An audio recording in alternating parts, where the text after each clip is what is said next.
నా పేరు ఉన్నతి చైత్ర. నేను రోజు స్కూల్కి వెళ్తాను. బాగా చదువుకుంటాను.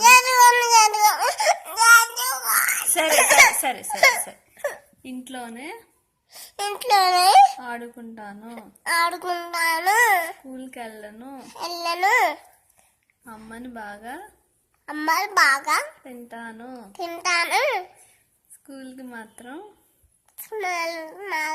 వెళ్ళను.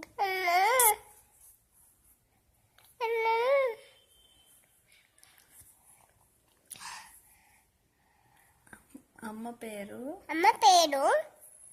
లిలిమా. నాన్న పేరు డాడీ. నాన్నమ్మ పేరు నానమ్మ. తాతయ్య పేరు బీబీడంతో తీయం.